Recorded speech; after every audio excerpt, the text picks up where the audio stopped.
புதுசா சிவபெருமான் பூங்குறைன்னு சொல்லி நம்மளுக்கு தெரிஞ்சதெல்லாம் நம்ம குலதெய்வ கருப்பண்ணா. அவரை வழிபட்டு உழவு வயல்ல கடந்து உழவு செஞ்சாலே போதும். நம்ம கதி நல்ல கதிதான்.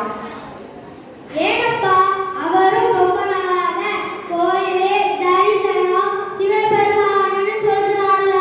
நாங்களும் 8 போய் பார்த்து வந்தா என்ன?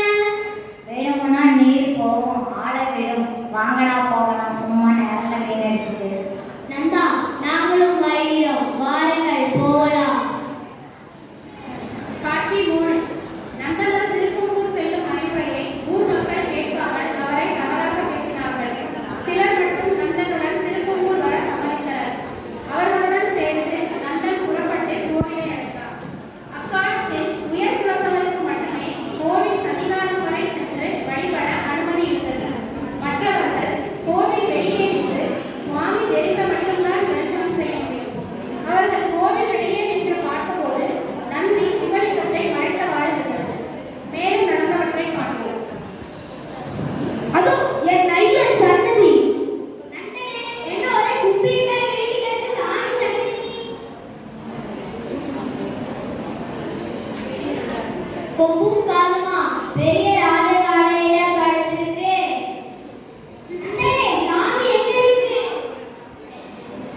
எசமா, அந்த பிள்ளை நாளை காணாமல் என் உயிர் சிரித்தார்.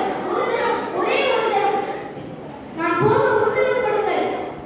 நான் போக உத்தரவு கொடுங்கள். நீங்கள் தான் எனக்கு தாயும் தந்தை. நீங்கள் திருமணம் செய்யாவிட்டால் உங்கள் காலிலே இந்த பிராணனை போக்கி விடுவேன். நன்னா, நீ சிதம்பரம் போகலாம்டா. எசமா, போகலாமா? போகலாம். ஐயனே, இன்றுதான் என் ஜென்மம் பூரணமடைந்தது. ஆனா ஒண்ணு. என்ன எசமா? ஜம்பு, நமக்கு வந்து எத்தனை வேணும்? மொத்தமா 40 வேலி. நடுவுக்கு நல்லா தெரியுமே. நமது 40 வேலி நடத்தையும் உழுது பயிரிட்டு அறுவடை சுத்தமா வச்சுட்டு நீ சிதம்பரம் போகலாம். எசமா, என்னை அடியுங்கள், கொல்லுங்கள். ஆனால் முடியாத காரியத்தை செய்ய சொல்லாதீர்கள். 40 வேலி நடந்து நான் எப்போ நடந்தது? நான் எப்போ அறுவடைக்கு தயார்படுவது? நான் எப்போ சிதம்பரம் போவது? இந்தா, எசமா, நாளையே தட்டி பேசாத. வேலையை முடிச்சுட்டு மகராசனா போயேன். எசமா, எசமா. சிதம்பரம், காட்சி 7. சிதம்பரம் போக அனுமதி கிடைக்காத வருத்தத்தில் நந்தன் தன் வயல்வெளிகளிலேயே உட்கார்ந்து கொண்டு ஈசனை நினைத்து அழுது கொண்டே அன்றிரவு அங்கேயே தூங்கிவிடுகிறார். மறுநாள் அதிகாலை ஈசனின் அருளால் 40 வேலி நிலமும் ஒரே இரவில் உழப்பட்டு பயிரிடப்பட்டு அறுவடைக்கு தயார் நிலையில் ஆனது. அதை பார்த்துவிட்டு மிகவும் வியப்படைந்த ஜம்பு தன் எஜமானிடம் அதை கூற ஓடுகிறார்.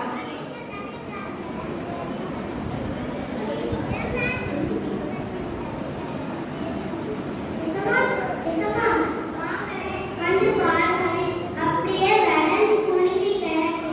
என்னடா உலக? இப்பவே அறுத்து போட்டுலாம் போல இருக்கு. கதிர் அப்படியே தலை சாஞ்சு கிடக்கு. எசமா, போடா பைத்தியம், நானே இன்னும் வரையில. ஏதாச்சும் சொப்பனம் வந்தாயோ? இல்லை, இல்லை, நீங்களே வந்து பாருங்களேன். வாங்களேன், என் கண்ணால பார்த்தேன், கையால தொட்டு பார்த்தேன். பாருங்க அம்மா, ஏதோ கண்டுக்கு வித்தியாவோட இருக்கு.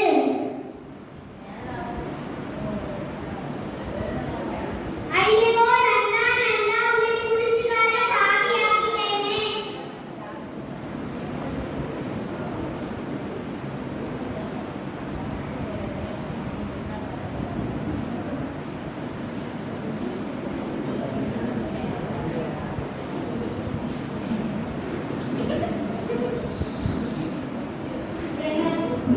என்ன பண்ணலவா, எந்தாயும் அல்லவா, என்ன பண்ணலவா, எந்தாயும் அல்லவா, பொன்னப்பனல்லவா, பொன்னம் வளர்த்தவா, பொன்னப்பனல்லவா, பொன்னம் வளர்த்தவா, சொப்பனமோ எந்தன் அப்பன் திருவருள், சொப்பனமோ எந்தன் அப்பன் திருவருள், கற்பிதமோ என்ன அற்புதம் இதுவே, கற்பிதமோ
கனவில் அசரீரியாக ஒலித்தது